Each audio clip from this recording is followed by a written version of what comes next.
30 तारीख को बाईपास थाना अंतर्गत सोनालिका नगर में एक लूट की घटना हुई थी, जिसमें स्कूटी में और कलेक्शन का जो पैसा था 6,36,000 के आसपास, उसको लूट लिया गया था।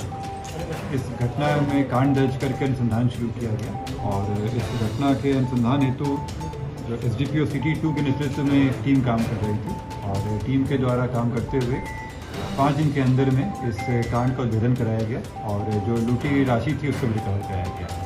इस पूरे घटनाक्रम में जो जिनके साथ लूट हुई थी उनके साथ जो काम करते थे उन 2 व्यक्ति की सहभागिता आई है। उन लोग के द्वारा इन्फॉर्मेशन दिया गया और अन्य 5 व्यक्ति के द्वारा मिलकर पूरी घटना की गई। इसमें अभी तक 7 लोग गिरफ्तार हो चुके हैं। लूटे गए रुपए का 1,64,000 रुपया रिकवर कर लिया गया है। इसके अलावा अन्य कुछ रुपए इनके अकाउंट में जमा किया गया था, जिसको हम लोग फ्रीज कर पा रहे हैं। जो लूटी गई स्कूटी थी वो रिकवर कर ली गई है। घटना में जो इस्तेमाल किया गया था R15 उसको भी रिकवर कर लिया गया है। इसके अलावा घटना में जो इस्तेमाल किया गया था हथियार, एक देसी पिस्टल और 4 जिंदा गोली, ये भी रिकवर कर लिया गया है।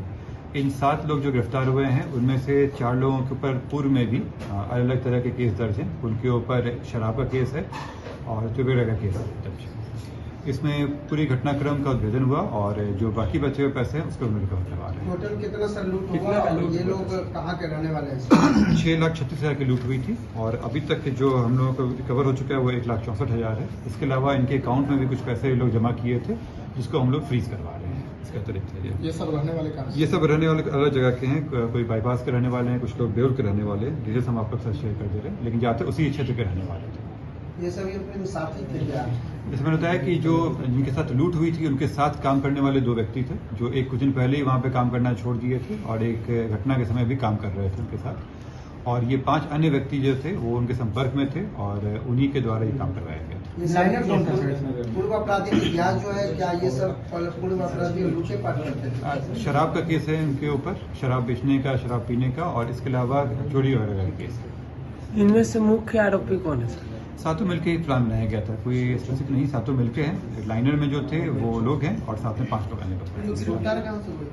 इन लोग अलग जगह पे, जैसे हम लोग इन्फॉर्मेशन मिल रहा था तो लोग को घर से किया गया है और उसी क्षेत्र में किया गया। मालसलामी बताया गया कि जो रात में चोरी की घटना हुई है और वहाँ पे रात में घर वाले लोग सोए हुए थे तो कुछ व्यक्ति आए जिनका कैमरा में भी रिकॉर्डिंग आया हुआ है। उन लोगों ने वहाँ पे शटर खोला और ग्रिल खोला और अंदर जाके वहाँ पे सामान इकट्ठा किए और चले गए। जाने के क्रम में उनके द्वारा शायद फ्रिज का इस्तेमाल किया गया था। जब फ्रिज में आवाज़ हुआ तो घर वाले उठे और देखे कि घर का दरवाज़ा बाहर से बंद है, तो उनके द्वारा अपने घर वालों अन्य लोगों को इन्फॉर्म किया गया तो पड़ोसी आके फिर खोले। चोरी है या डकैती है? चोरी का मामला है ये, क्योंकि वो घर के अंदर सो गए थे। लेकिन सभी के हाथों में गुलेल था सर।